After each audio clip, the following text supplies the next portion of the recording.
Sou Rafaela Lima, ou doutora Rafaela Lima, sou fisioterapeuta neurofuncional especializada em estimulação visual, específica para crianças com deficiência visual, seja ocular ou cortical. Vamos falar sobre o estrabismo e como que a estimulação visual vai ajudar tanto no alinhamento desse estrabismo apresentado, como no desenvolvimento global dessa criança. Caso você não saiba, o sistema visual ele é 80% responsável do desenvolvimento neuropsicomotor da criança. Se a criança ela ver um objeto, ela vai ter intenção de fazer alguma coisa, seja para alcançá-lo com as mãos, com os pés, ou simplesmente levá-lo até a boca. Mas para isso, ela precisa ver esse brinquedo.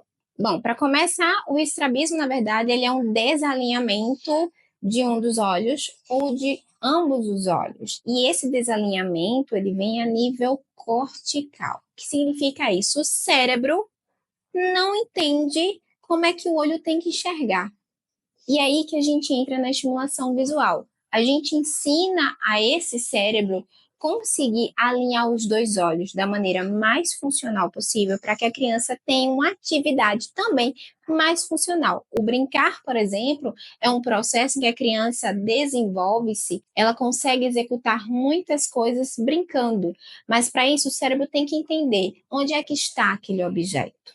E quem vai fazer isso é os olhos, porque nossos olhos é a nossa câmera fotográfica. Então, ele só tem a capacidade de ver, localizar e conseguir mostrar para o cérebro onde é que está aquele brinquedo para que a criança vá até este brinquedo. Existem alguns tipos de estrabismos que são muito comuns. Dois desalinhamentos muito comuns que eu encontro é o de isotropia ou esotropia, ou seja, olhinho para dentro ou olhinho para fora. Tá? Existe também um desalinhamento que ele não é tão comum assim, mas ele apresenta-se especialmente em crianças de paralisia cerebral. A gente vê em anisometropia, e que é um olho sobe e um olho fixa. Então, tem um desalinhamento vertical, não é horizontal. Isso também a gente consegue alinhar. Como causas comuns, a gente pode pensar primeiro no fator genético. Existem muitos pacientes que nascem com algum tipo de ambliopia. Que ambliopia, Rafa? Aquele olho preguiçoso, aquele olho que não está muito afim de trabalhar, sabe? Então, ele reforça um outro olho que é mais funcional ainda. Aquele olho que é o olho dominante, é o olho de melhor capacidade visual de enxergar. Ele começa a ser muito estimulado. E aquele olho preguiçoso, o olho amblíope, ele vai perdendo um pouco mais sua funcionalidade. Então, existe essa possibilidade de vir uma carga genética, mamãe ou papai ter algum tipo de alteração visual. Além disso, existem condições, diagnósticos neurológicos de síndromes raras ou uma paralisia cerebral, uma síndrome de Down, entre outros diagnósticos, em que dá alteração no sistema visual. Por que isso, Rafa?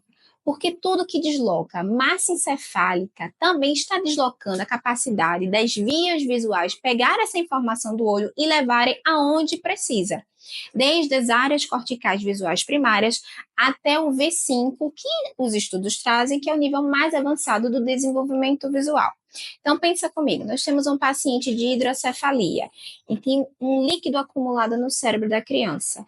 Aquele líquido acumulado, ele vai empurrando cada vez mais a massa encefálica. Então, ela vai sendo espremida, ao ponto que todo o caminho do sistema visual vai se perdendo algumas informações necessárias que chegam até pontos específicos, inclusive da parte de planejamento motor, execução motora adequada. Uma coisa interessante é que a visão de profundidade ou estereopsia, ela só é formada a partir do momento que os dois olhos eles estão alinhados. Então é basicamente assim: se eu tenho o meu olho esquerdo muito bem alinhado e o meu olho direito está desalinhado, ele vai sobrecarregar o olho esquerdo.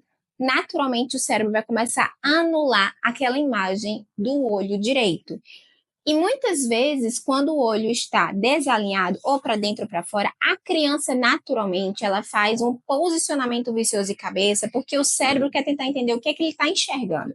Então, se eu, Rafaela, tenho o meu olho direito para dentro, eu provavelmente faria um movimento assim. Eu faria uma inclinação e uma rotação, para que meu olho direito tentasse pegar a mesma imagem que meu olho esquerdo, o olho dominante. Só que o cérebro começa a perceber que quando o olho direito pega a imagem certa, por alguma acomodação músculo-esquelética, o meu olho dominante, o olho esquerdo, acaba pegando outra imagem.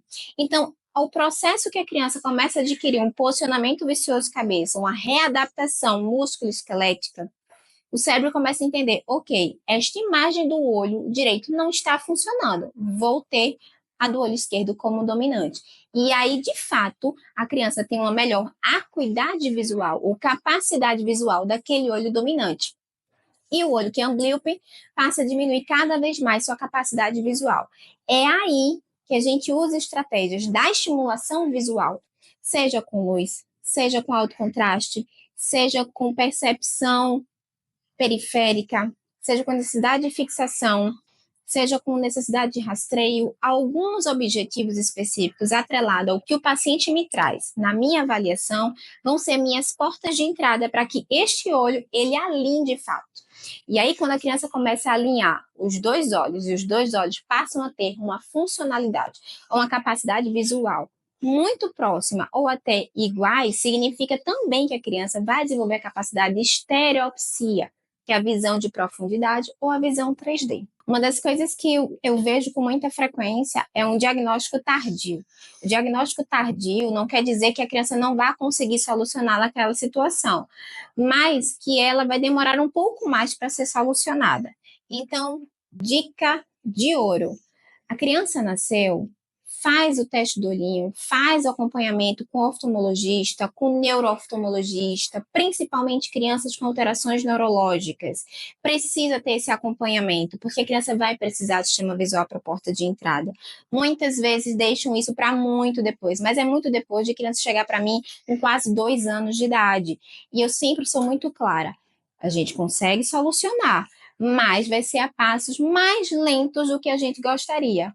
Quando eu consigo pegar um bebê de 3, 4 meses, é maravilhoso, porque a resposta funcional dele, da capacidade visual e do seu desenvolvimento neuropsicomotor global, ele é muito rápido, se igualando numa situação de uma criança típica. Então, ele sai do quadro atípico e entra num quadro, numa régua de escala da criança típica. Outro ponto interessante é parceria. Parcerias com oftalmologistas, com neurooftalmologistas. Eu preciso que eles avaliem a criança, assim como eles precisam que eu dê continuidade ao meu trabalho. E também minha avaliação. Eu faço a avaliação da visão funcional deste paciente.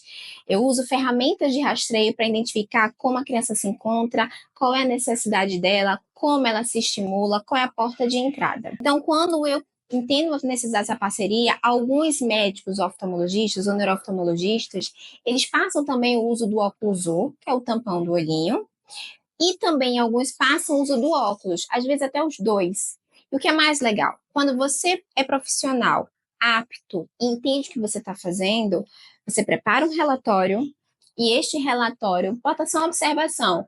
Quanto que a paciente pegou o brinquedo e aproximou do campo de visão dela? Isso, para mim, é um alerta de que a criança precisa aproximar tanto para enxergar o brinquedo, significa que se ela usasse um óculos, poderia me ajudar muito mais a estimulação visual. E ela conseguiria ter etapas mais progressivas dentro do desenvolvimento visual dela, através do uso da estimulação visual.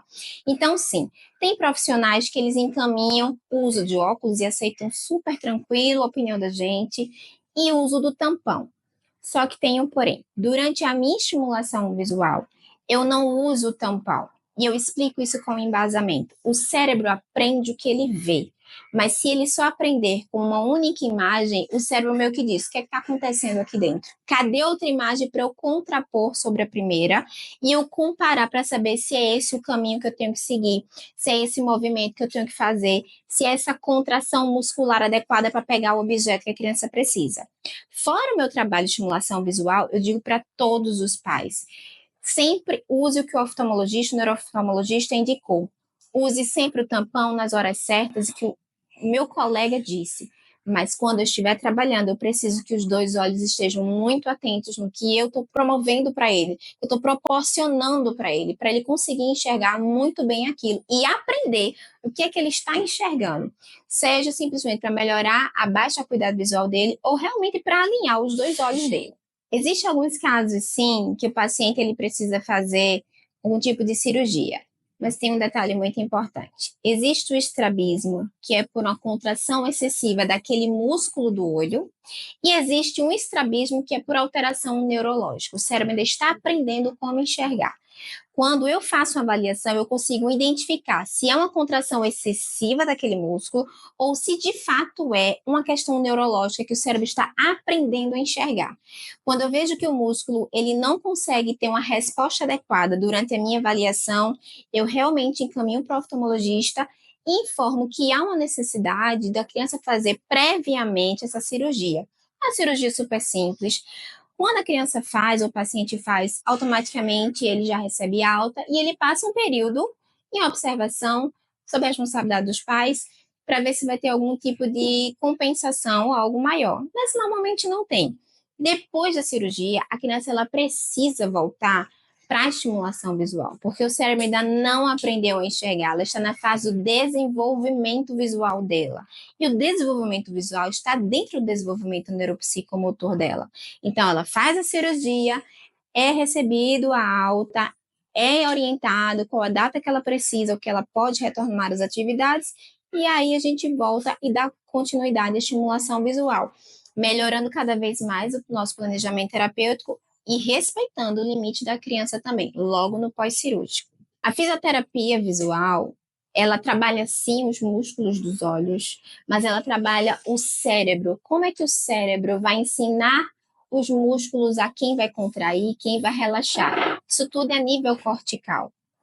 É o cérebro que vai entender quem vai fazer contração concêntrica e contração excêntrica, porque os músculos direcionam o movimento dos olhos. Dentro disso, é importante a gente ter um planejamento terapêutico adequado, que ele vai se renovando a partir do momento que a criança ela vai mostrando que ela está progredindo, e muitas vezes a criança ela vai pedindo cada vez mais.